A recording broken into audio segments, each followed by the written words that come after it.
2008 harder, or was 2024? And this is a real grind for so many agents across the country this year because of the conditions.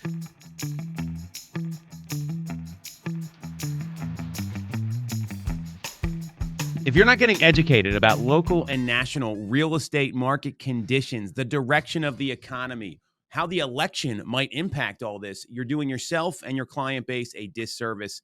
This is the Knowledge Brokers Podcast. I'm Tom Toole here with Lisa Chinatti and Byron Lazine. They're videoing in from the Realtor.com VIP event down in Atlanta. Thanks for making it, guys. I know you had a wild night last night. Lot to talk about here. True story. Well, it was a true story. Some more apparently. wild than others.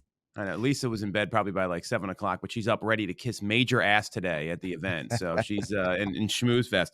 Who got the better room, guys? I want to know. Is it Lisa or Byron? Because last year there was a big controversy about this. Well, finally, Realtor.com took my feedback, maybe the feedback survey I filled out last time here on the pod, that Lisa got too big of a room. She had a penthouse. Now she's down here with us, regular people in a regular hotel room.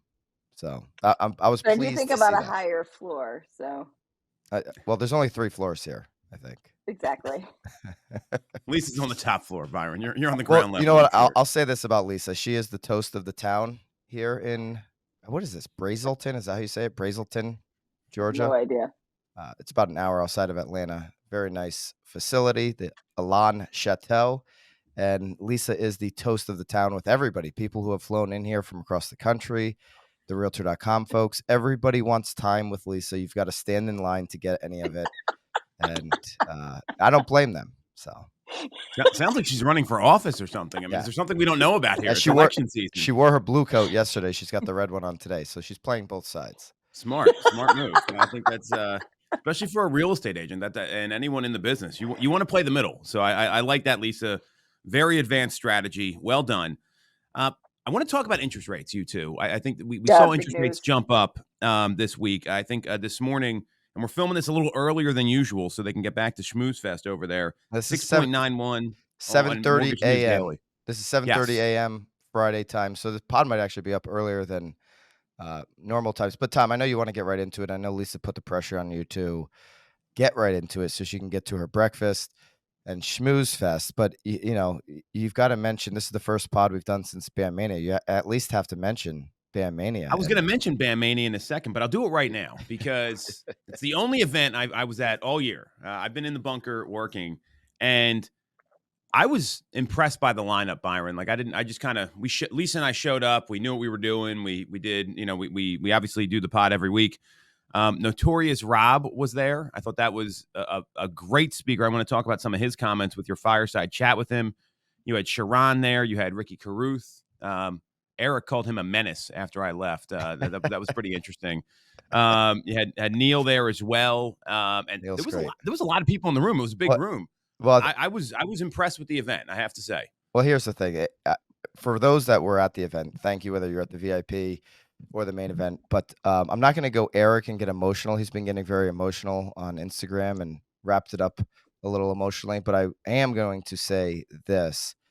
Thanks to both of you guys for being a part of both days. It's really meaningful to me to have my best friends in the industry at the event supporting me side by side and impacting so many people. I got to tell you, so many people after VIP were like, man, Lisa and Tom, that haven't been able to spend that much time, obviously, with you guys that I have, but giving that time really meant a lot and made the first BAM Mania what it is. So I don't think I was able to share that with you guys because it's been a long week. I've been on the road here for now 10 days. So can't wait to be home tonight.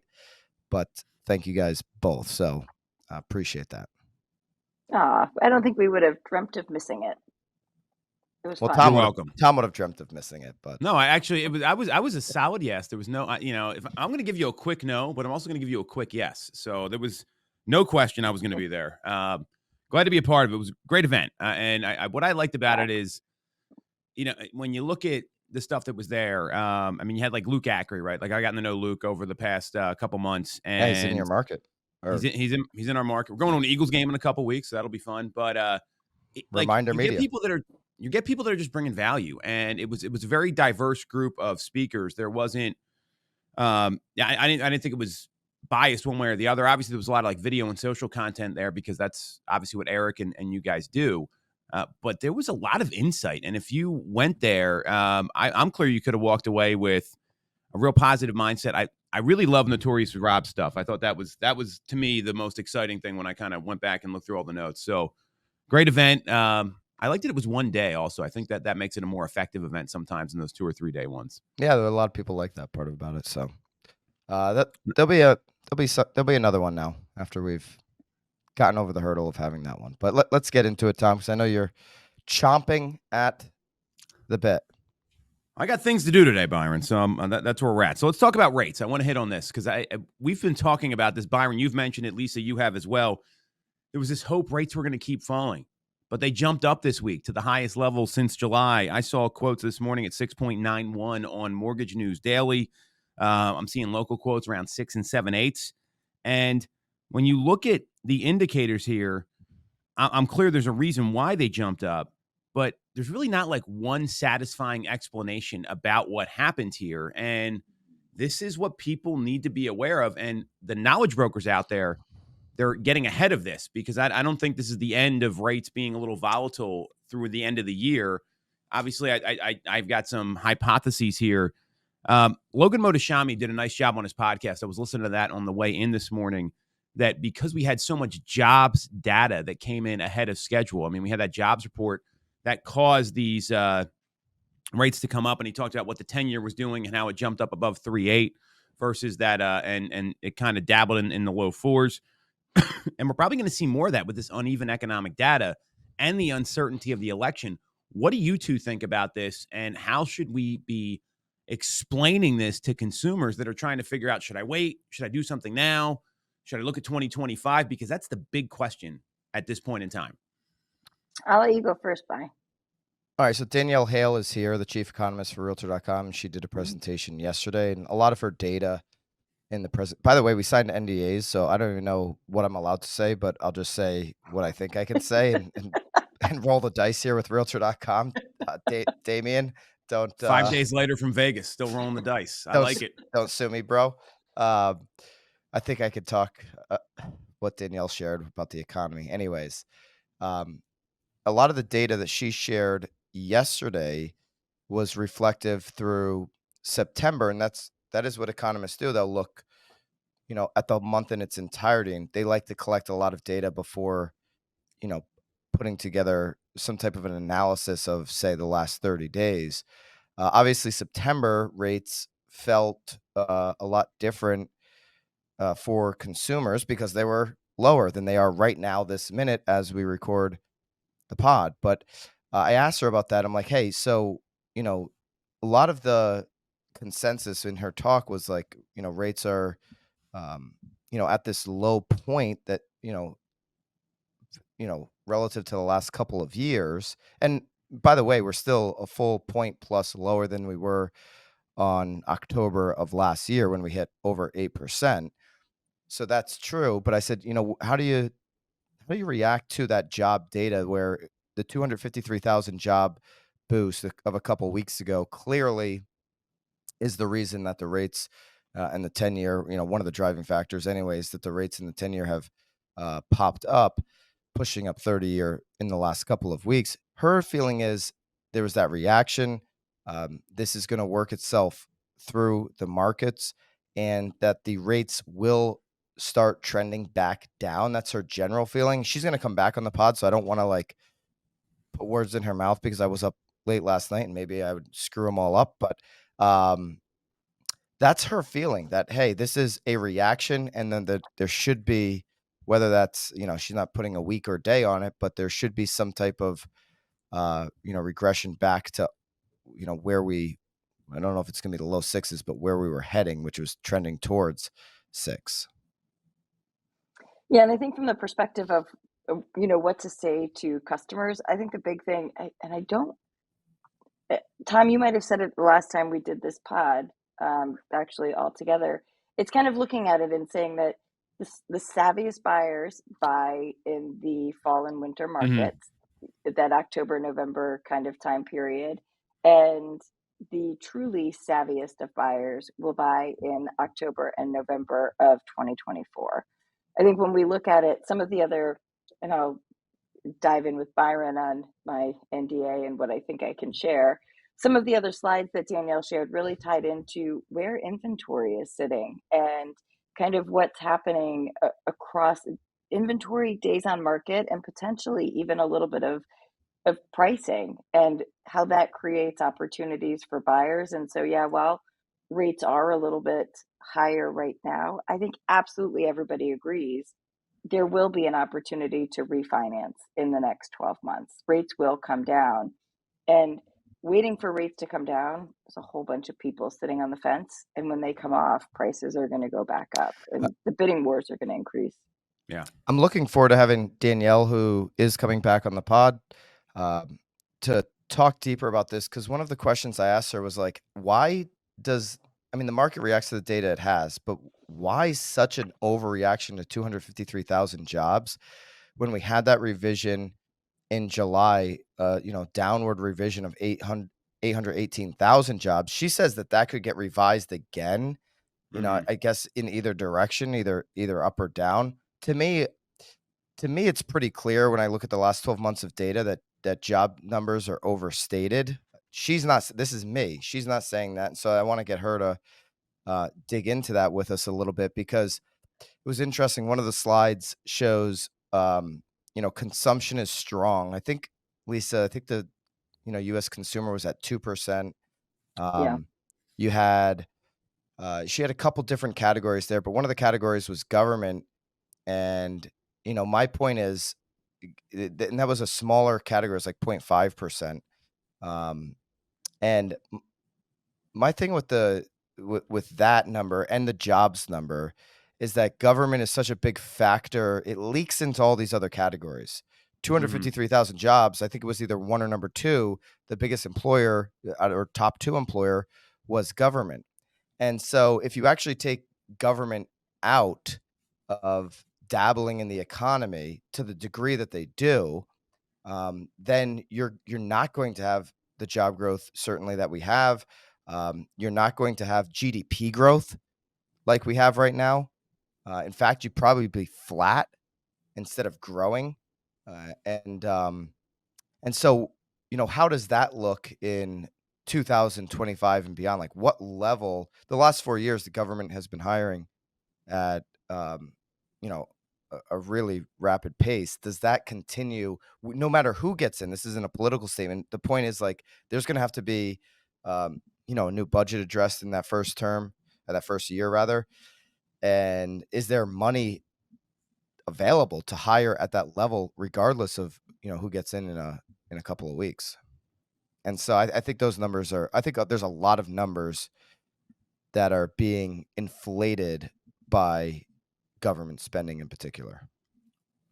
But what's interesting to me is I'll give you something anecdotal here, where we're replacing one of our staff positions. And, anytime that happens, and Lisa, I know you've been through this, it's like you wonder what's going to come in.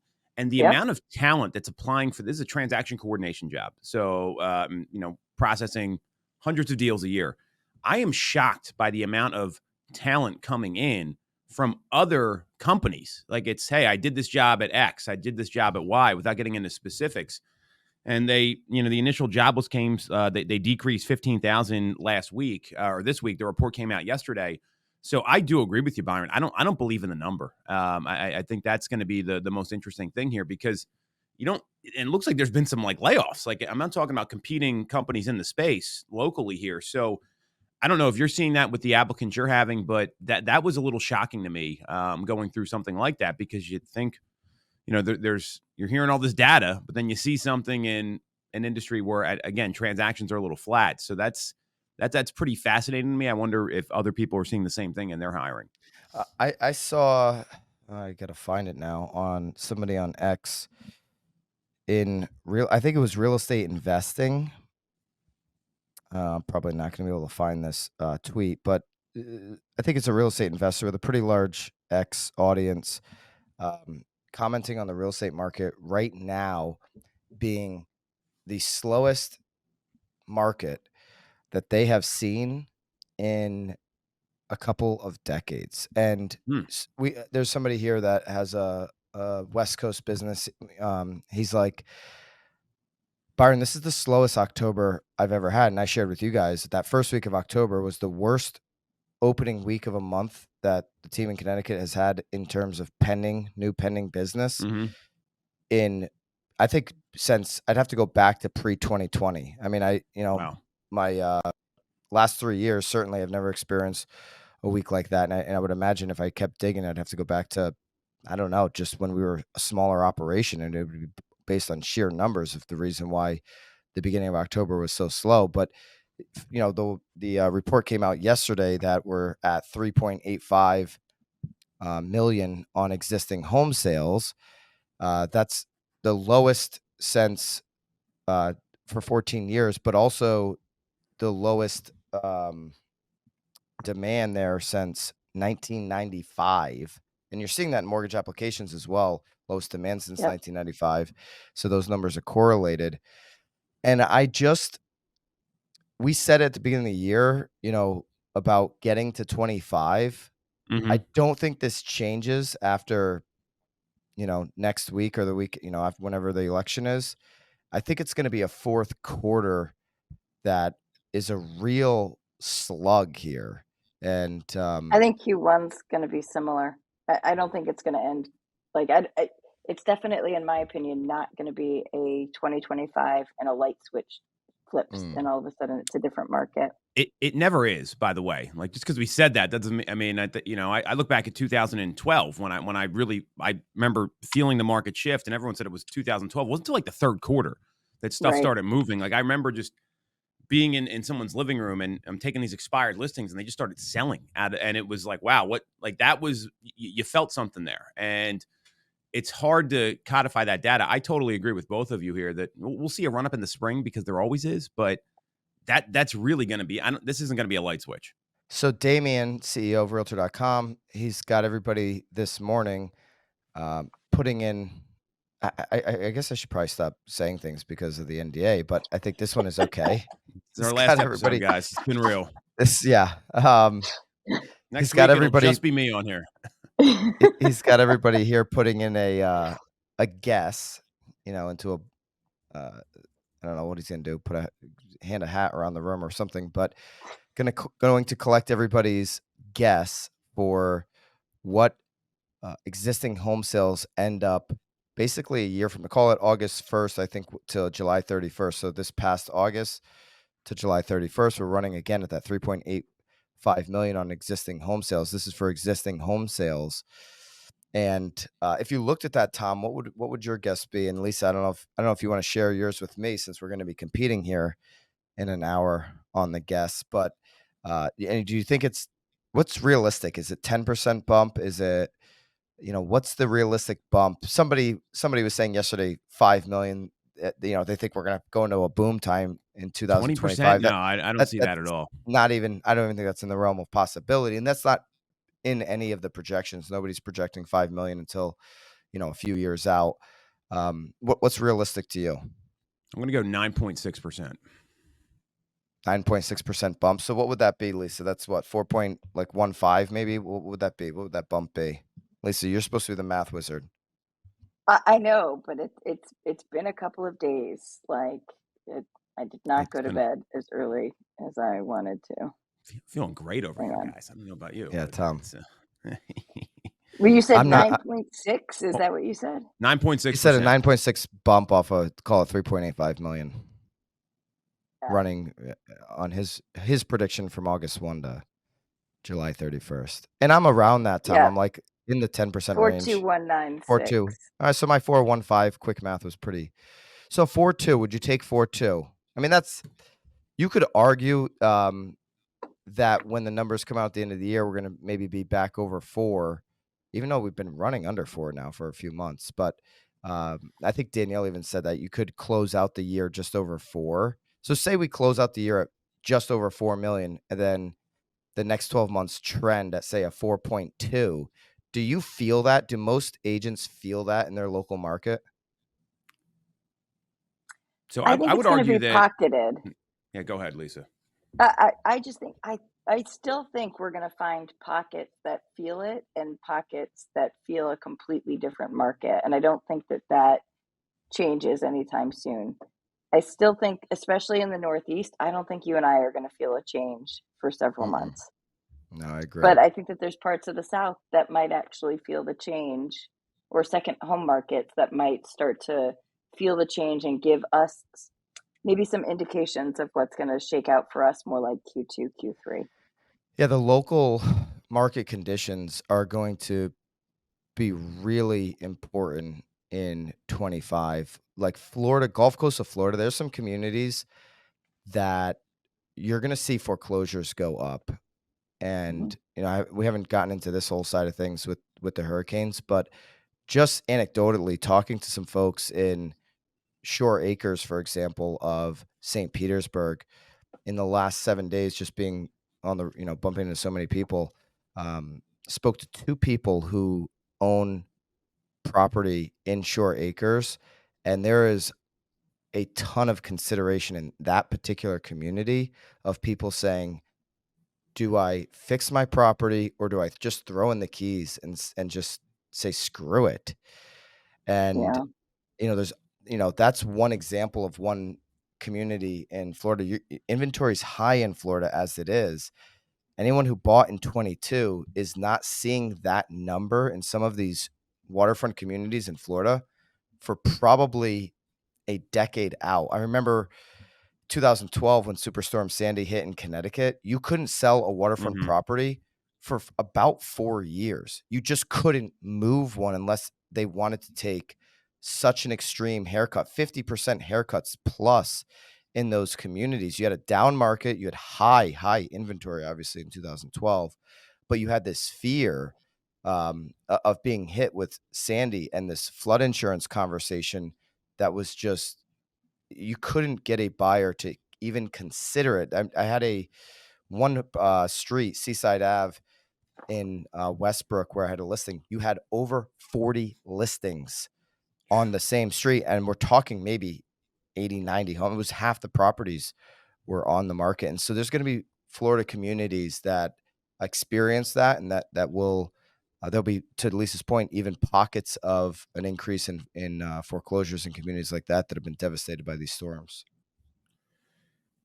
I mean, that's unfortunate, and I've heard that. I mean, my cousin owns property. I mean, not too far from you, and he's had to fly down Yeah. twice just to take care of his place in Bonita Springs, and Yeah. in the past 2 weeks. And I mean, I don't know what they're doing. I don't think they're selling, but the thoughts cross their mind, right? I mean, this is very real for a lot of people, and it's it's a challenge, and that's something I don't think anyone. I mean, no one, you can't predict that, right? With the hurricanes coming in. Now, what you're talking about with inventory levels, Lance Lambert just came out with something, and he's been talking about this on Resi Club, where he says the key metric to watch for home price momentum is monthly active inventory levels compared to the same month in pre-pandemic 2019. Haley, I'll send you these charts so you can put them up.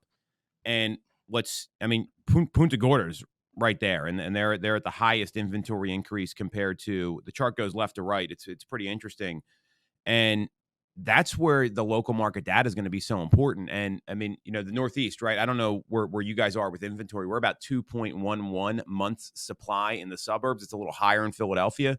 So what he goes on to say is that, that 6-month rule that we've all talked about, that's kind of like the even playing field for buyers and sellers. I'm assuming that's a yes. Yeah. Yes. Six So months is a normal market, even market. he's saying that's outdated now. And what you got to watch out for is abrupt inventory jumps like you're talking about down in Florida, Byron.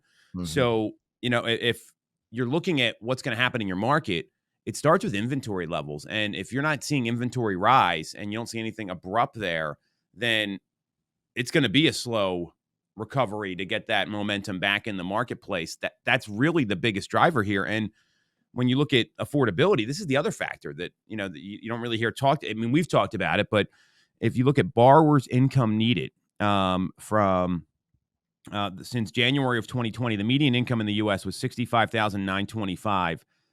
It's up 29.3% to a little over $85,000.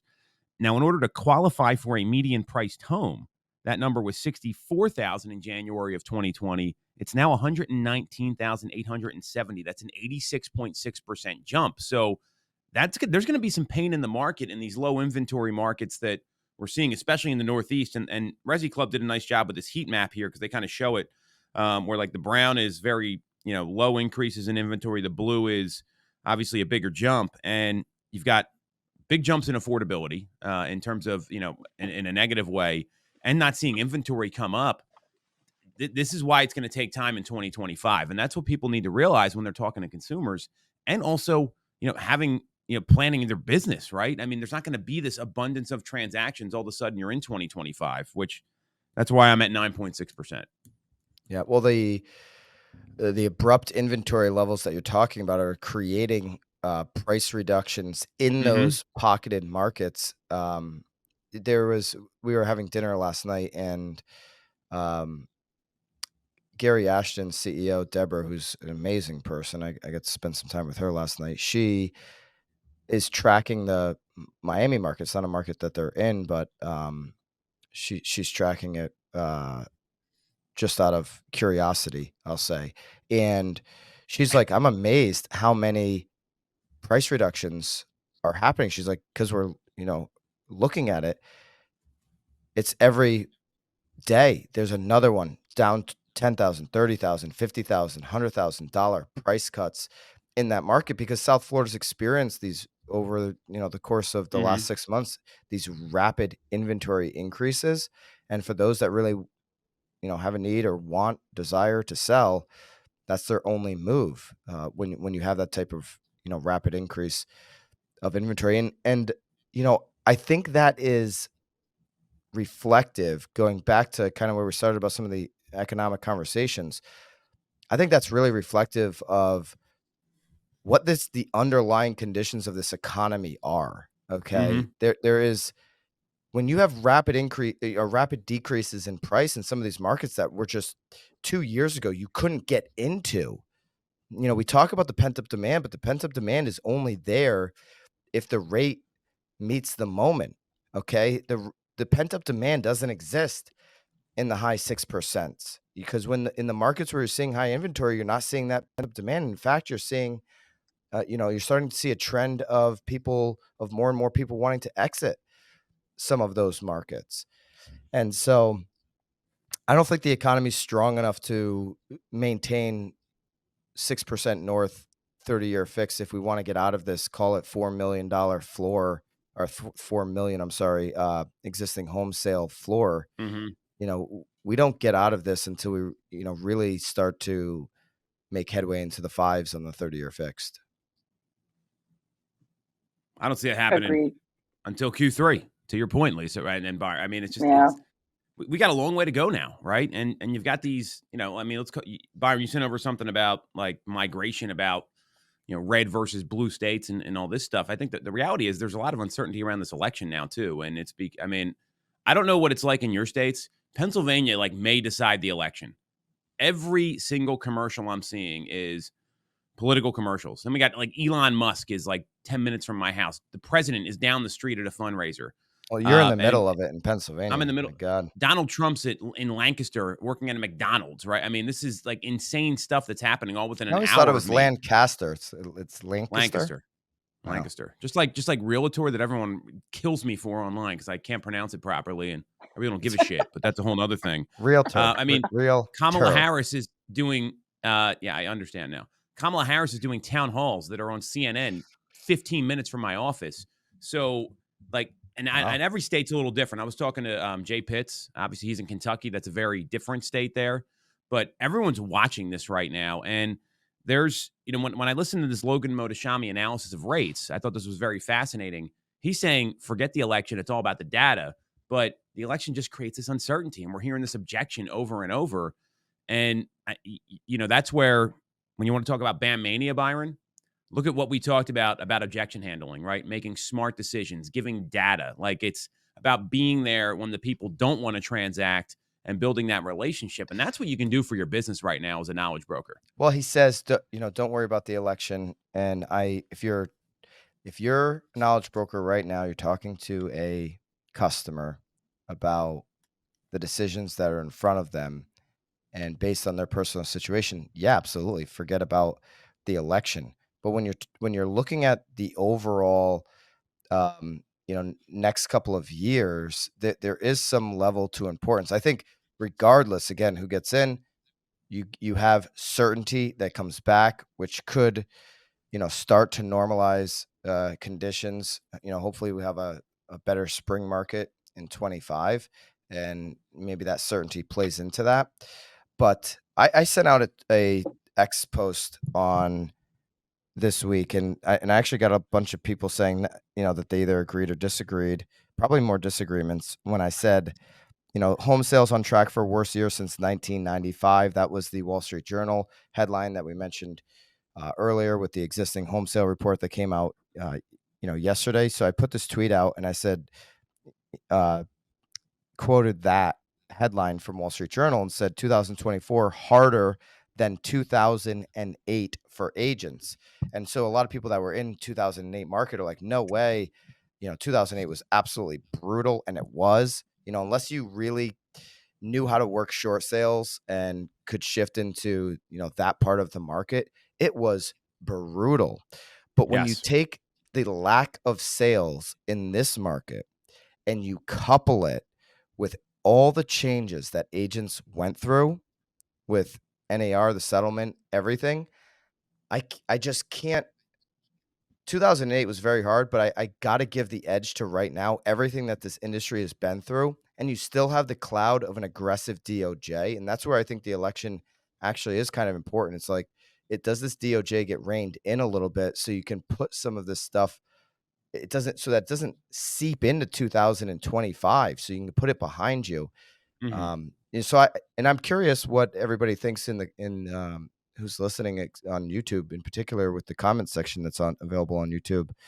If you were in the business in 2008 versus 2024, which one do you think was harder for the average agent? Because if you're in the business today and you were in the business in 2008, the likelihood is you made a lot more money this year because you're much more experienced, you have a bigger base of business, all of that. But just taking maybe yourself out of the picture and going, average agent out there, was 2008, the median agent, 2008 harder, or was 2024? And this is a real grind for so many agents across the country this year because of the conditions and then the changes that took energy. Those changes took energy away, from being able to serve customers at the highest level, and new skills had to be learned. So what do you guys think?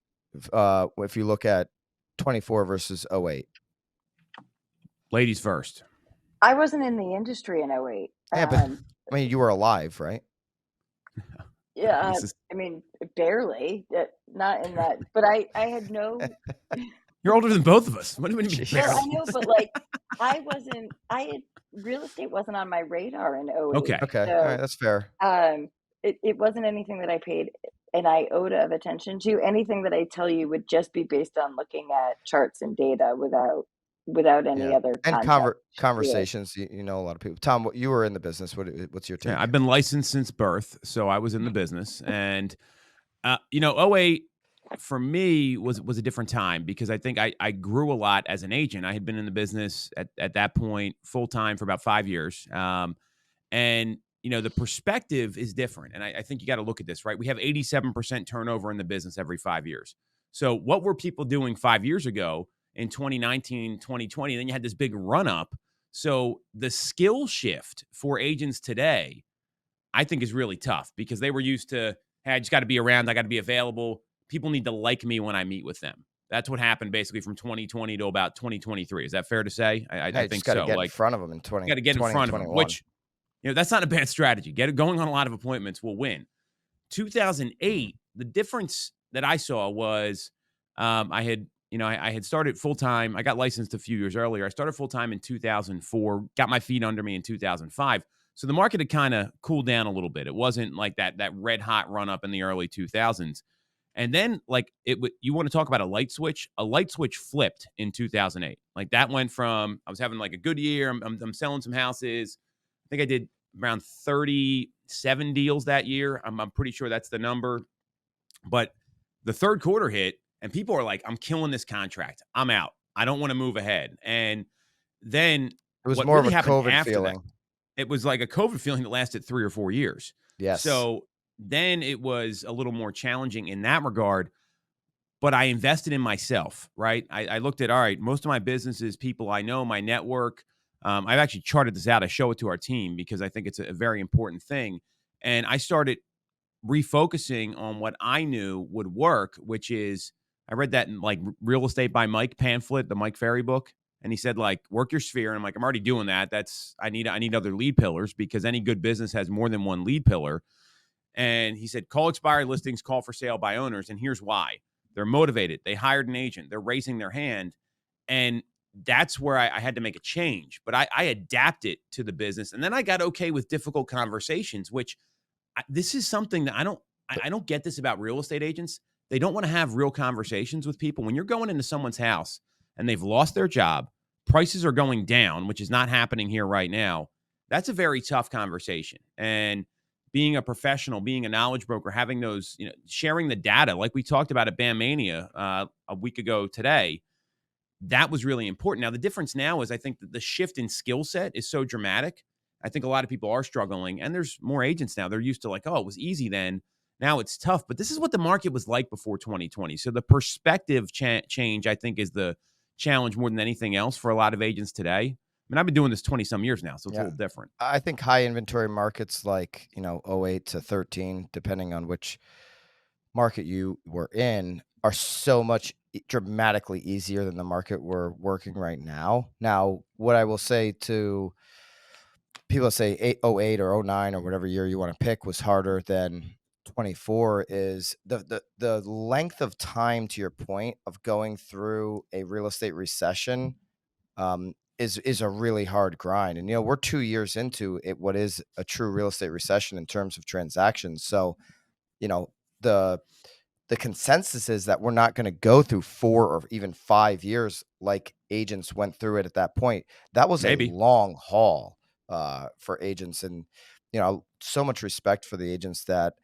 were in it before, made it all the way through and to the other side, because that was a marathon grind that's not comparable to obviously today in terms of we've only been in it for a couple of years and prices are high today, which is keeping people's incomes high. Yes. Thank you, Byron. That's a nice compliment. Appreciate that. Yeah. Well, 2 compliments today. You're not going to get one for the rest of the year.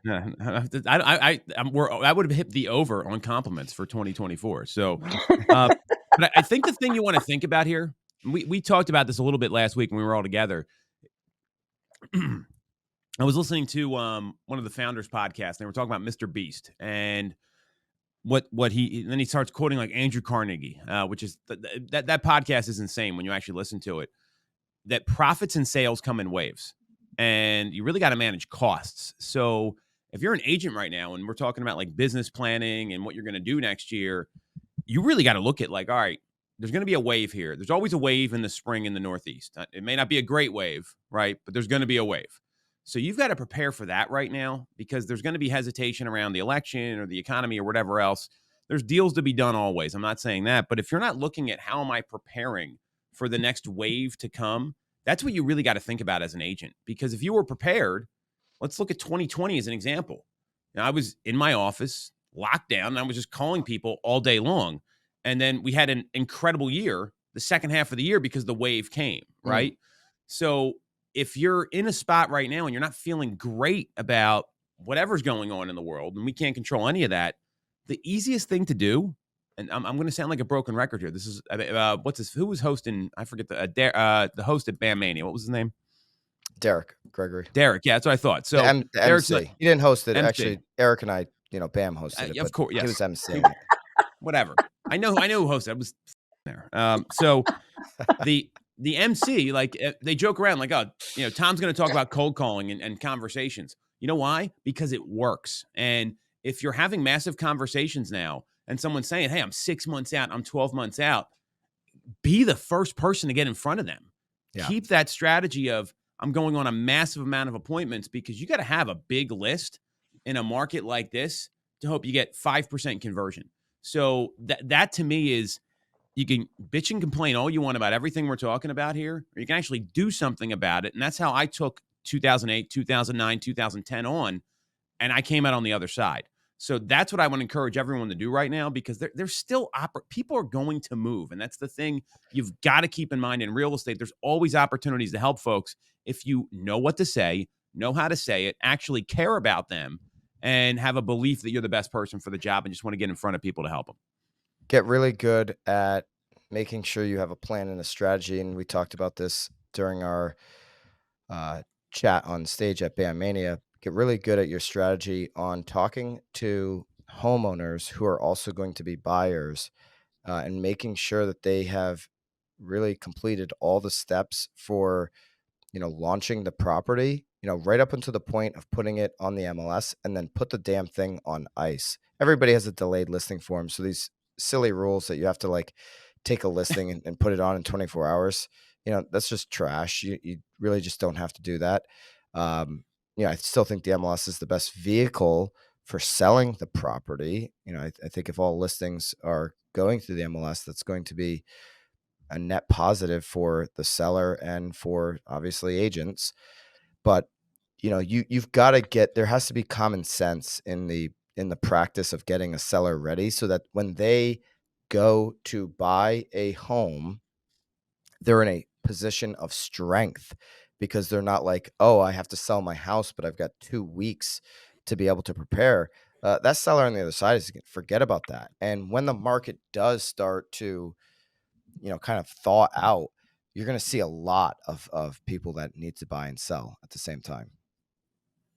So Lisa, I got a question for you. So, Yeah. knowing everything we're talking about here, we need more Lisa in this. I mean, I think she's just thinking about all the convos she's going to have today. All she's thinking about is a croissant and kissing somebody's ass at this realtor.com breakfast. I mean, that is, can she get her lips on a croissant and somebody's ass fast enough? That is it. It's because This is amazing. I think she might like snort out some coffee right now. So like a massive roast fest. I've been letting you two like go on your little like. At one point she's sitting here like this, and I'm like, you look like the bored kid in science class. But let's let Lisa finish the pod, and then her and I will get to this breakfast. I'm gonna go make some phone calls. Here's my question for you, Lisa. So everything we talked about here, and obviously you've got we've all got teams we work with. You've got a massive team. What advice are you giving people right now around how to present to sellers, how to present to buyers, and like, so everything we're talking about, what's your coaching strategy for those folks? Because this is what people really need to hear. Yeah. So, it's interesting. A lot of what we've been doing is actually, I think that there's a lot of drunk monkeys that people aren't selling. They're not moving. Do you guys both use Fellow in your databases? Constantly, yes. I do not. Yeah. No, we're on. We're not on Fellow. No. I use Real Scout. Similar product, right? Yeah. So same thing either way. And so a lot of what we've been talking about is, I'm going to, even though I'm at Realtor, I'll take a Zillow phrase. We're turning on the lights to our agents about both sides, two faces. With our agents, get your about flashlight the number of out. folks. Turn the light on.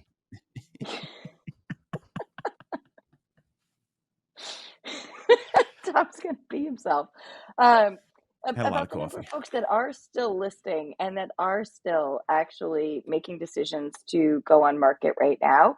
So we're talking about that. A lot of conversations around. I still think that it's going to take more listings than it used to, and having a lot of conversations around the fact that a lot of agents are used to, you list a home, it sells, right? Through 21, 22, I know the three of us spoke about it a lot. The power of listings was, it was a guaranteed transaction where the buyer could put in 5 offers, get discouraged, and back out, but you knew that listing would sell. And I think we're rolling into a market where we have to expect that not every listing is going to sell, or at least not going to sell with the first agent that they hire. And so there's a lot of skill that needs to be built up around going deeper and understanding CMAs to make sure that we're pricing adequately up front. A lot of practicing the conversations to reset seller expectations, again, future pacing it before we even sign that contract, because I don't think it's going to change Q4, Q1, and maybe not even for the early part of Q2. And so these skills are going to be super important to tie into something else you said, with making sure that agents, just like businesses, understand how to manage their own expenses. And those expenses are things like listing photography and staging and all of the other expenses that we take on with listings, understanding that they could see a 25% decrease or a 25% reduction in what they sign that actually gets to the closing table. Yeah, and So it's just, go ahead. no, I was just say depending on your price point, sellers push the agent harder the more DOM that you have to increase Yep. advertising budget. Certainly in the above median price points, that happens even more. So you can get kind of out of whack with your spending if you if you take direction from the seller on where and how to advertise. You start advertising like a fool in places that aren't really going to drive that buyer in those markets where homes are, sitting on the market for longer. And just like how many times does, a seller prices a home maybe slightly too high? You say, Yeah, okay, with the expectation that you'll get a price drop. But what happens is 30 days later, the seller says, I think the pictures are the problem, or I think that that's it right. wasn't staged properly. And then not only are you spending additional money on additional marketing, but you're spending money on a new set of photos and you're spending money on additional staging. And all of those expenses add up so quickly. And it just, I'm passionate about the fact that we've got to help agents on that side of it just as much as how to win the business up You front. have to, every agent, and I'd be curious how you guys are doing pricing, but every agent has to get really strong in explaining the three different Mm-hmm. pricing Yep. categories, because there isn't, list price is irrelevant. Which bucket you fall into on the pricing categories, above market aspirational pricing, market based comp pricing, and then below market or competition based pricing, whatever you call those three categories. Those are three real buckets of how, you can list the property. And within those buckets, the actual listing price, those ranges rather, is a little bit irrelevant, but making sure the seller understands which category they're going to market in. Like if you're going above market and aspirational, there's going to be a higher likelihood that there's not a sale in the first 30 days. And then that conversation becomes very easy because you've already labeled the pricing strategy up front properly and made sure that the seller understood it. Don't just pick a price together with the seller and say, yeah, we'll give it a try. Because then when you come back, it's like, hey, you're not trying hard enough, as opposed to, no, the price category we went into was the strategy up front. Now, as discussed, we're going to need to adjust this strategy into one of those other two categories. And I think Go ahead. the other thing just to tie on is to go back again, pulling back something we were talking about earlier with signing listings early. Super important that every agent be revisiting pricing literally the day before you get ready Mm-hmm. to list it on market. Comps can Yeah. change and market conditions can change. And then also with pricing strategies, the other side is remembering that not every pricing strategy will work in every market. And so if you're in a place where days on market is sitting north of 30 or north of 60 for almost all inventory in that market, being very cognizant that pricing for event pricing or below market pricing to try to drive multiple offers, it may not work, right? It's not just the Oh, yeah. pricing, but is there enough buyer demand? And it's a trap That's a that great point. sometimes agents fall into. And then you've set the consumer expectations that you're going to have multiple offers and it's going to sell for over asking. Th- And then neither thing happens. There's sometimes strategy around, hey, based pricing would have worked for us very well a couple of years ago. It's actually not Right. my advice today. Here's the reasons why. And sometimes if you know that there's going to be demand for a certain property, but it's maybe more in the luxury category, there's sometimes an advantage to going aspirational so that you can negotiate to where the buyer feels like they're getting a deal, and that deal ends Yep. up being market value. There's, you've got to know these things inside and out in your market. Like some agents, to your point, Lisa, just like want to drive, competition pricing of below market pricing. That's a strategy that is only useful if you have much more buyers than sellers Mhm. in a given market. So Correct. we got to wrap. Lisa's she'll kill me if she doesn't get to this breakfast. And I'm also, Well, here's where we can end it. There's a second part to your script, Byron, that I would incorporate into your listing presentation right now. You got to sell the home 3 times. I don't know if you guys are familiar with this.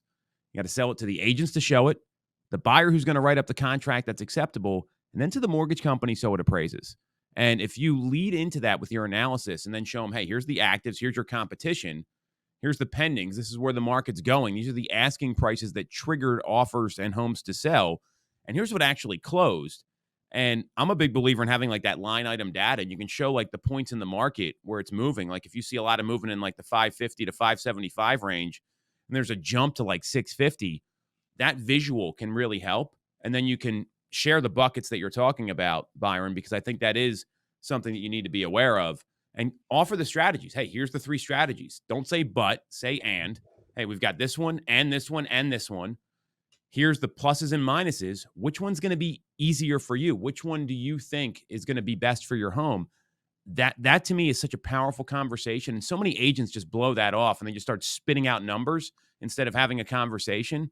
That's going to help you win. And then you can revisit that. Hey, Lisa, I don't know if you and Steve remember, but when we talked about X, Y, and Z and these 3 strategies, then you can revisit it, talk about the sales, and just have that conversation over and over, because sometimes people don't hear what you're saying the first time. You've really got to stress these are the sales that need to happen in the process so we can get you to the table and get you to your new home, which is what you want. And that'll help. That's kind of the backup to Byron's buckets. yeah. Now we'll let Lisa get back to her ask us. Yeah, we've got a breakfast. We got to hit Tom. Sorry, Tom. If you get Haley all of the sources so she can put them in the show notes down for everybody in the description. If anybody wants to grab those articles that we did touch on, if you could get Sure. Haley, you're looking at me like I'm insane, but I already sent her the charts. I'm right. very efficient. Send her the charts.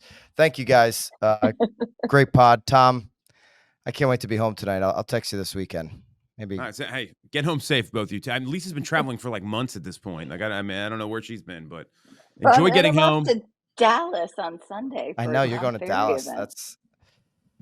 That's a lot. I can't do it. I've been away from the kid. It'll be 10 days today. It's 10 days. I'll be home tonight at 6:30. I can't wait to actually get home. I've never wanted to be home more in my life. Maybe I shouldn't say that. 'Cause my wife won't listen to that part. But can we clip that out, Haley, and make that the post today? I think that'll be good. We'll tag Nicole in this. It'll be great. All right, guys. We know that in 2024, your business operations will be more important than ever. Once I figured this out, my business was able to scale and take off. See, generating leads is one thing, but getting that deal across the finish line while keeping everyone happy is another story. Enter Mosaic, everything you need once a lead becomes a client. Mosaic picks up where CRMs leave off to streamline the client experience and maximize your productivity. It's the operating platform that gives agents and teams everything they need to stay organized and proactive throughout the entire transaction process and beyond. Transaction management, forms, AI-powered collaborative search, client retention capabilities, and advanced analytics for your business. In other words, you can use Mosaic to create a powerful flywheel for your business. It will help you close every deal, boost your profitability, and generate more repeat and referral business. If you need a better way to run your business, check out the link below and learn how Mosaic can help you today. At BAMX, we listen to what real estate professionals want and need. That's why our platform is filled with sought-after courses, content, and tactical assets for your business. And that's why we launched BAMX in a box with templates and scripts done for you, delivered each Friday. The best part? It's not coming from panel pontificators who bought their followers and don't sell any real estate. It's coming from top agents, team leaders, and content creators in the industry. It's education that actually shows you how to do what you need in today's market. And now it includes editable templates and scripts so you can easily deliver that knowledge to your database. Every day, we continue to add more content into BAMX, into our private Facebook community, content that works, content that our members have exclusive access to daily. Do not wait any longer. Use code Knowledge Brokers and join the thousands of agents taking their business to the next level today. Use Knowledge Brokers for 10% off. See you in BAMX.